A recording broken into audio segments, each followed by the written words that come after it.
আমার একটা ভাই নেই, তাই ভাইয়ের ভালোবাসা কেমন হয় আমি জানি না। আমার একটা বোন নেই, তাই বোনের ভালোবাসা কেমন হয় আমি জানি না। এরকম হাজারো কমেন্ট লেপ্টে আছে আমার অনেকগুলা ভিডিওতে। ভাই বোনের ভালোবাসা আসলে একটু অদ্ভুত রকমের হয়। থাকতে মূল্য বোঝে না, আর দূরে গেলে আফসোসের শেষ হয় না। আমার বোনের কথা আমি বলি, অনেকগুলো বোনের মধ্যে যে বোনটা আমার বড় ছিল, সেই বোনটার সাথে প্রতিনিয়ত আমার ঝামেলা লেগে থাকতো। আমার নামে আম্মুর কাছে সে বিচার দিত, তো আমি তার নামে নালিশ করতাম। কিন্তু বড় বোনগুলার ভালোবাসা অনেকটা ব্যতিক্রম ছিল। তারা অনেক ভালোবাসতো, কিন্তু আমার ঝামেলা লেগেই থাকতো আমার যে বড় তার সাথে। তো তখন মনে হতো এই মেয়েটা কবে আমাদের বাসা থেকে যাবে, এই মেয়েটা কবে আমাদের বাসা থেকে শ্বশুর বাড়ি চলে যাবে। অনেক সময় রাগের বসে বলেও বসতাম, আম্মু আপুকে কবে বিয়ে দেওয়া। তখন অনেক ছোট ছিলাম, এই ক্লাস 7-8-এ পড়ি। তো আমি যখন ক্লাস 8-এ, তখন আমার বোনের বিয়ে হলো। আম্মু হঠাৎ বলছে তাকে নাকি দেখতে আসছিল। তো মনে মনে অনেকটা খুশি হতে লাগলাম। কাল থেকে টিভির রিমোট নিয়ে আমার সাথে কেউ ঝামেলা করবে না, কাল থেকে কোনো খাবারও ভাগ করতে হবে না, কাল থেকে আমার রুমটাতে এসে বিরক্ত করার মানুষটাও আর থাকবে না। তখন মনে মনে অনেকটা খুশি হতে লাগলাম।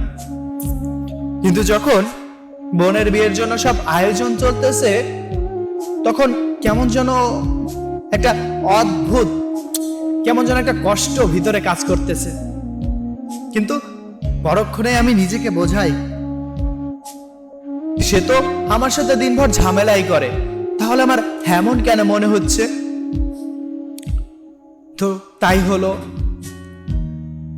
ঠিক বিয়ের দিন আমার আপুকে সুন্দর করে সাজানো হলো। বরের গাড়িটা আসলো, মায়ের চোখে পানি। বাবারা তো কান্না করে না, দেখে বুকটা ফেটে যাচ্ছে।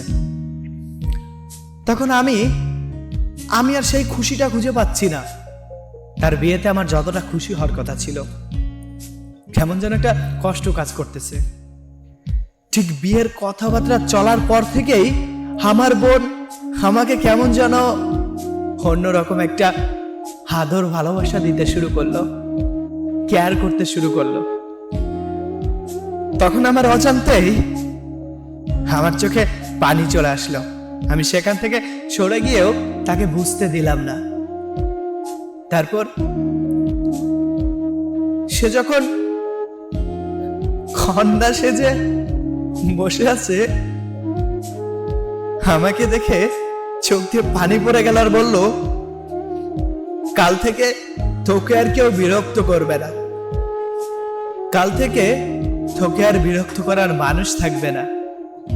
আমার ছোটখাটো ভুলের জন্য আম্মুর কাছেও কেউ নালিশ করবে না, আমার ভুলগুলো ধরিয়ে আম্মুর কাছেও পিটনি খাওয়াইতে হবে না। তারপরও কেন এত কষ্ট হচ্ছে? ঠিক যেই সময় আমার বোনটা আমাদের বাসা ছেড়ে যাইতে লাগলো, কেমন যেন দম বন্ধ হয়ে যাওয়ার মতো একটা কষ্ট অনুভব করতে লাগলাম। খুব কষ্ট হচ্ছিল, কিন্তু কষ্টটা লোকাতে মন চাচ্ছে। আমার চোখে পানি দেখে আমার নিজেরই কেমন যেন লজ্জা লাগতেছে। আপু যদি দেখে তাহলে কি ভাববে, তাই নিজেকে একটু সামলে নিলাম। কিন্তু অদ্ভুত রকমের কাজটা লেগেই আছে। তারপরে যেদিন আপু ওই বাসাতে চলে গেল, ফোন দিলে সবার আগে আমার কথাটাই শুনে। আর তার বাসায় যদি আমি একবার যাই, সে যে কি করে এটার বলার অপেক্ষা নাই। হয়তো এই কথাগুলো শুনে অনেকে কষ্ট পাবে, যাদের বোন আছে তারাও পাবে, যাদের নেই তারা অনুভব করবে। কিন্তু কি জানো, এই কথাটা শোনার পরে হয়তো তোমার বোনের প্রতিও তোমার ভালোবাসা বেড়ে যাবে।